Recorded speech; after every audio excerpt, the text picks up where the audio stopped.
इम्तियाज जलील यांच्या घरी सध्या पोलीस दाखल झाल्याची माहिती समोर येते आहे।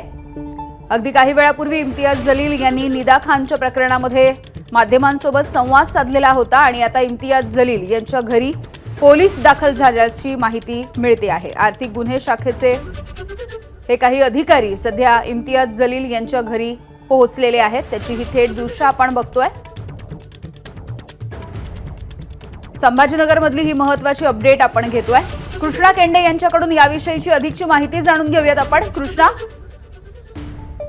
निदा खानच्या प्रकरणामध्ये एमआयएमच्या नगरसेवकाचंच नाव आलं आणि त्यानेच या ठिकाणी मदत केल्याचं देखील समोर आलं। या प्रकरणानंतर आता पोलीस इम्तियाज जलील यांच्या घरी पोहोचलेले आहेत आणि क्राईम आर्थिक गुन्हे शाखेचे एक PI या ठिकाणी इम्तियाज जलील यांच्या घरी पोहोचलेले आहेत आणि आतमध्ये दोघांमध्ये चर्चा सुरू आहे। या सगळ्या प्रकरणानंतर पोलीस दाखल झालेत असं आपल्याला निश्चित म्हणावं लागेल। या आता खरोखरच या सगळ्या प्रकरणामध्ये इम्तियाज जलील यांचा काही सहभाग आहे का, जसा आरोप पालकमंत्र्यांनी केला किंवा इतर अन्यांनी केला, याच्या अनुषंगानं पोलीस तपास करतील का हे पाहणं देखील महत्वाचं आहे। मात्र आताची अपडेट अशीच आहे की PI आर्थिक गुन्हे शाखेचे हे इम्तियाज जलील यांच्या घरी पोहोचलेले आहेत आणि याची पोलीस येणार असल्याची माहिती खुद्द इम्तियाज जलील यांनीच या ठिकाणी दिलेली आहे। बरं कृष्णा, मात्र अगदी काही वेळापूर्वी जेव्हा जलील यांनी माध्यमांसोबत संवाद साधला होता तेव्हा त्यांनी असंही म्हटलं होतं की निदा खानवरती फक्त आरोपांच्या फैरी झडताना दिसत आहेत, ती काही दहशतवादी नाही आहे आणि अशा पद्धतीचं लंगडं समर्थन एका अर्थे केलं जात होतं। त्यांची ती प्रतिक्रिया होती की अशा पद्धतीचे आरोप त्या निदा खानवरती आहेत। निश्चितच नगरसेवकच या सगळ्या प्रकरणामध्ये असल्यानं त्यांच्यासमोर दुसरा कुठला पर्याय देखील नव्हता की समर्थन करायचं। आणि खास करून आपण पाहिलं तर हे जे नगरसेवक आहेत मतीन पटेल, हे कुणाच्या विरोधात निवडून आले तर इम्तियाज जलील यांच्यावर ज्यांनी हल्ला केलेला होता त्यांच्या विरोधात हे निवडून आलेत। आपण तो हल्ला बघितलेला होता। केवळ मतीनच नाही तर त्यांच्या बहीण देखील त्याच प्रभागातून होत्या, दोघंही बहीण भाऊ तिथून निवडून आलेले आहेत। त्यामुळे निकटवर्तीय म्हणून ओळखले जातात मतीन पटेल इम्तियाज जलील यांचे आणि त्यामुळे त्यांचा सहभाग या सगळ्या प्रकरणात निघाल्यानं त्यांच्यासमोर समर्थन करण्याशिवाय दुसरा कुठलाही पर्याय नव्हता। आता या सगळ्या प्रकरणामध्ये पोलीस काही कारवाई करतात का हे पाहणं महत्वाचं आहे। त्यासाठी एक अपडेट आपण सांगितली पाहिजे की मतीनचा मोबाईल पोलिसांनी जप्त केलाय आणि त्या अनुषंगानं त्याचे कुठे धागेदोरे लागतात का हे देखील तपासलं जाईल आणि त्यात कुठे संबंध येतो का हे पाहणं देखील महत्वाचं असणार आहे। बरं कृष्णा, मतीन पटेल यांची देखील सध्या चौकशी सुरू असल्याचं कळतंय आणि काय नेमके त्यांच्या चौकशीमधले अपडेट्स आहेत? पोलिसांनी काल हे सगळं प्रकरण ज्यावेळेस समोर आलं त्यावेळेस नाशिक पोलिसांना माहिती होती की मतीन पटेलच्या संपर्कात ते आहेत आणि मतीन पटेलनेच या ठिकाणी लपण्यासाठी मदत केलेली आहे। त्यामुळे पोलिसांनी सुरुवातीला म्हणजे संभाजीनगर पोलिसांनी दुसरंच कारण सांगून मतीन पटेलला पोलीस आयुक्त कार्यालयात बोलवलं, त्याची चौकशी केली। सुरुवातीला त्यांनी सांगितलं की याच्याशी माझा कुठलाही संबंध नाही, मग आई वडील सोबत आहेत असं सांगितलं आणि त्यानंतर काही वेळाने होय त्यांनी कबुली दिली आणि त्याला सोबत घेऊनच पोलिसांनी ही सगळी कारवाई केली। आता त्याला आरोपी केलंय।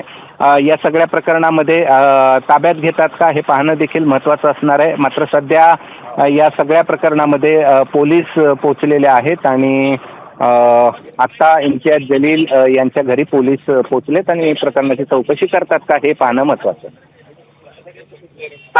अगदी कृष्णा, या संदर्भातले आणखी काही अपडेट्स आपल्याला घ्यायचे आहेत। म्हणजे मतीन पटेल आणि निदा खान, ज्या पद्धतीने मतीन पटेल यांनी निदा खानला आसरा दिला तर तिचा नेमका तिच्यासोबतचा संपर्क नेमका कसा साधला गेला होता याविषयी काही कळू शकलेलं आहे का?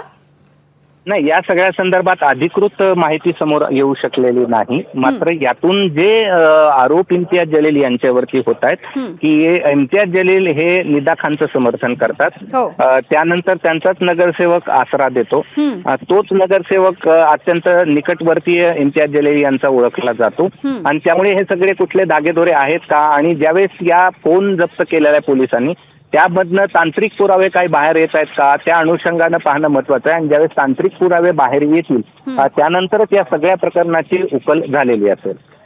बरं कृष्णा, हे आर्थिक गुन्हे शाखेचे PI आहेत संभाजी पवार, मला वाटतं जे आता जलील यांच्या घरी पोहोचलेत ते, तर आर्थिक गुन्हे शाखेकडून नेमकी काय पद्धतीने चौकशी होऊ शकते या प्रकरणाची?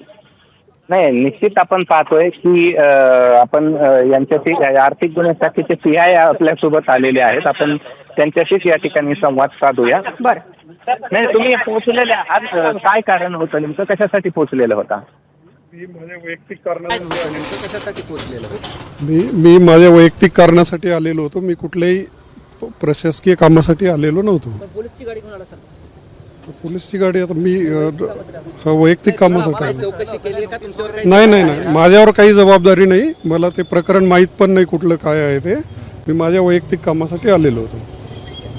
पोलीस अधिकची माहिती देत नाहीत, व्यक्तिगत कारणासाठी आलोय असं त्यांनी म्हटलेलं आहे. मात्र या सगळ्या प्रकरणात काही चौकशी होते का हे पाहणं देखील महत्त्वाचं आहे. आत्ता पोलीस बाहेर या ठिकाणी पडलेले आहेत आणि आपण पाहतो आहोत की या सगळ्या प्रकरणानंतर इम्तियाज जलील यांच्या घरी पोलीस या ठिकाणी पोहोचलेले आहेत. ठीक आहे कृष्णा, धन्यवाद माहितीसाठी.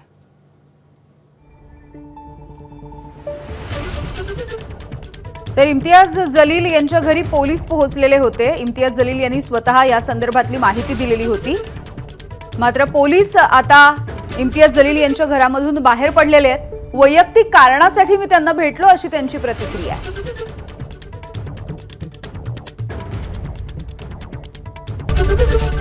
एबीपी माझा, उघडा डोळे बघा नीट.